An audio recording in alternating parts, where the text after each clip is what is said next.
નમસ્કાર અમારા પરમ સ્નેહી પેન્શનર મિત્રો, નિવૃત્ત કર્મચારી મિત્રો, ભાઈઓ તથા બહેનો, સ્વાગત છે આપ સૌનું આપણી આ સહિયારી યુટ્યુબ ચેનલ ભાવેશ મકવાણા ન્યૂઝમાં। તો પેન્શનર મિત્રો, આજના વિડીયોની અંદર આપણે જોશું, જો તમે અથવા તમારા પરિવારમાં કોઈ પેન્શનર હો તો આજ તારીખ 26/8/2026ની સાંજે જ આવી છે એક જોરદાર અપડેટ। તો પેન્શનર મિત્રો, આજની સાંજે શું જોરદાર અપડેટ આવી છે જે તમે અને તમારા પરિવારમાં કોઈ પેન્શનર હોય તો તેના માટે કામની છે? તો આ જોરદાર અપડેટ જોવા માટે આજના વિડીયોની અંદર તમે ખાસ કરીને અંત સુધી બન્યા રહેજો અને બધી જ માહિતી વ્યવસ્થિત રીતે સમજી લેજો। અને જો હજી સુધી આપણી આ યુટ્યુબ ચેનલ તમે સબસ્ક્રાઈબ ન કરી હોય તો ડેઈલી આવી જ અપડેટ અને માહિતીઓ મેળવવા માટે આપણી આ યુટ્યુબ ચેનલ પણ અત્યારે જ સબસ્ક્રાઈબ કરી લેજો દોસ્તો। તો શરૂ કરીએ આજનો આ વિડીયો।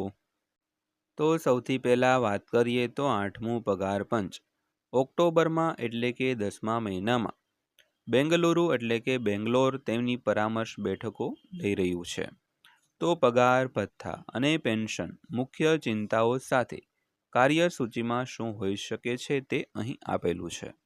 તો ખાસ કરીને ઓક્ટોબર મહિનામાં 8મું પગાર પંચ બેંગ્લોર ખાતે પોતાની પરામર્શ બેઠકો ચાલુ કરી રહ્યું છે, જેમાં પગાર ભથ્થા અને પેન્શન મુખ્ય ચિંતાઓ સાથે કાર્યસૂચિ એટલે કે એજન્ડામાં શું શું હોઈ શકે છે, જેની આજના વિડીયોની અંદર આપણે વાત કરવાના છીએ। તો વિગતવાર વાત કરીએ તો લાખો સરકારી કર્મચારીઓ અને પેન્શનરો માટે 8મું પગાર પંચ ધીમે ધીમે ફક્ત સરકારી જાહેરાતથી વધુ બની રહ્યું છે। તો તે આખરે નક્કી કરી શકે છે કે તેઓ કેટલું કમાય છે, તો તેમને કયા ભથ્થા મળે છે અને તેમના પેન્શનમાં કેવી રીતે સુધારો કરવામાં આવે છે। તો કમિશન કર્મચારીઓ, યુનિયનો અને પેન્શનર સંગઠનોના સીધા પ્રશ્નો સાંભળવા માટે દેશભરમાં પ્રવાસ કરી રહ્યું છે। તો દિલ્હી, પશ્ચિમ બંગાળ, લડાખ અને ઉત્તર પ્રદેશમાં પરામર્શ કર્યા પછી હવે બેંગ્લોર જઈ રહ્યું છે। તો ખાસ કરીને 8મું પગાર પંચ દરેક કર્મચારીઓ અને પેન્શનરોના યુનિયનો અને સંગઠનો સાથે વાતચીત કરવા માટે અલગ અલગ જગ્યાએ પ્રવાસ કરી રહ્યું છે। તો સૌથી પહેલાં દિલ્હી, પશ્ચિમ બંગાળ, લડાખ અને ઉત્તર પ્રદેશમાં પરામર્શ કરી રહ્યું છે અને હવે તે બેંગ્લોર જઈ રહ્યું છે। તો ત્યારબાદ વાત કરીએ તો 8મું પગાર પંચ 7 અને 8 ઓક્ટોબર 2026ના રોજ બેંગ્લોરની મુલાકાત લેશે। તો આ મુલાકાત કેન્દ્ર સરકારના કર્મચારીઓના સંગઠનો, યુનિયનો, સંગઠનો અને અન્ય હિતધારકોને કમિશનને મળવા અને તેમની ચિંતાઓ રજૂ કરવાની તક આપશે। તો નાણાં મંત્રાલયના નવીનતમ સૂચનો અનુસાર રસ ધરાવતી સંસ્થાઓ કમિશન સાથે એપોઇન્ટમેન્ટ માટે વિનંતી કરી શકે છે। તો વિનંતી 18 સપ્ટેમ્બર 2026 સુધીમાં સબમિટ કરવાની રહેશે, જેમાં તેમના મેમોરેન્ડમ સબમિટ કર્યા પછી જનરેટ થયેલ યુનિક મેમો આઈડી પણ સામેલ હશે। તો બેઠકનું સ્થળ અને વિગતવાર સમયપત્રક પછીથી શેર કરવામાં આવશે દોસ્તો। તો ખાસ કરીને 8મું પગાર પંચ આવતી 7 અને 8 ઓક્ટોબરના રોજ બેંગ્લોરની મુલાકાત લેવાનું છે। તો આ માટે વિનંતી છે તે 18 સપ્ટેમ્બર 2026 સુધી સબમિટ કરવાની રહેશે અને જે યુનિક મેમો આઈડી જનરેટ થાય તે માટે બેઠકો અને જે સમય અને સ્થળ છે તેની વિગતવાર પછીથી શેર કરવામાં આવશે દોસ્તો। તો ત્યારબાદ વાત કરીએ તો બેંગલુરુની મુલાકાત કેમ મહત્વની છે। તો સરકારી કર્મચારીઓના પગાર ભથ્થા અને અન્ય સેવા સંબંધિત લાભોની સમીક્ષા કરવા માટે પગાર પંચની રચના કરવામાં આવે છે।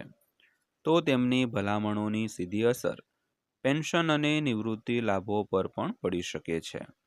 તો આ જ કારણ છે કે પરામર્શના દરેક રાઉન્ડમાં કર્મચારીઓ અને પેન્શનરોનો નોંધપાત્ર રસ હોય છે।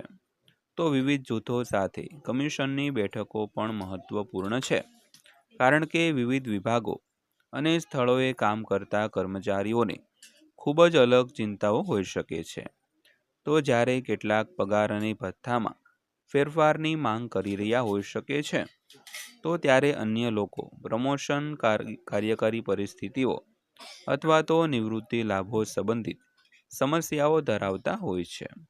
તો બેંગલુરુ પરામર્શ આ જૂથોને કમિશન સમક્ષ તેમની માંગણીઓ રજૂ કરવાની બીજી તક આપશે દોસ્તો.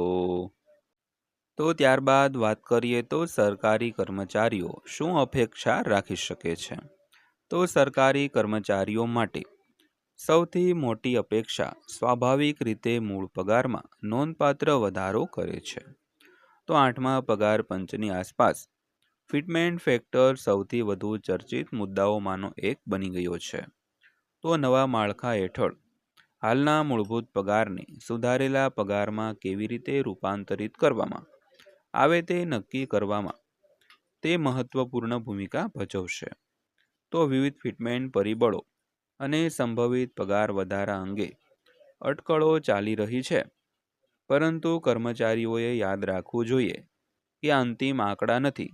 વાસ્તવિક વધારો ત્યારે જ સ્પષ્ટ થશે જ્યારે કમિશન તેની ભલામણો રજૂ કરશે અને સરકાર અંતિમ નિર્ણય લેશે દોસ્તો. તો ત્યારબાદ અંતમાં વાત કરીએ તો કર્મચારીઓને સુધારેલ પગાર ખરેખર ક્યારે મળશે. તો આ તે જગ્યા છે જ્યાં કર્મચારીઓએ ધીરજ રાખવાની જરૂર પડશે. તો બેંગલુરુ બેઠકોનો અર્થ એ નથી કે પગાર તાત્કાલિક વધશે. તો કમિશન પહેલા તેના પરામર્શ પૂર્ણ કરવા પડશે. કર્મચારીઓ અને પેન્શનરો તરફથી મળેલી રજૂઆતોનો અભ્યાસ કરવો પડશે. તો નાણાકીય અસરનું મૂલ્યાંકન કરવું પડશે અને પછી તેની ભલામણો તૈયાર કરવી પડશે. તો સરકાર અંતિમ નિર્ણય લેતા પહેલા તે ભલામણોની તપાસ કરશે. તેથી હાલમાં ચર્ચા થઈ રહેલા ફિટમેન્ટ ફેક્ટર, લઘુત્તમ મૂળભૂત પગાર, ભથ્થા અને પેન્શન સુધારણાના આંકડાઓને અપેક્ષાઓ અથવા તો માંગણી તરીકે ગણવા જોઈએ, પુષ્ટિ થયેલ સંખ્યાઓ તરીકે નહીં. તો બીજા શબ્દોમાં કહીએ તો બેંગલુરુ મુલાકાત એ પરામર્શ પ્રક્રિયાનું બીજું પગલું છે જે કેન્દ્ર સરકારના કર્મચારીઓ અને પેન્શનરો માટે આગામી પગાર માળખાને આકાર આપી શકે છે. તો પેન્શનર મિત્રો, આ હતી આજની માહિતી પસંદ આવી હોય, વિડીયો સારો લાગ્યો હોય તો વિડીયોને એક લાઈક કરજો અને આવા જ વિડીયો અને માહિતીઓ જોવા માટે આપણી આ યુટ્યુબ ચેનલ અત્યારે જ સબસ્ક્રાઈબ કરી લેજો. તો ફરીવાર પાછા મળીશું એક નવા વિડીયો સાથે, નવી એક માહિતી સાથે. ત્યાં સુધી સૌને જય હિન્દ, વંદે માતરમ.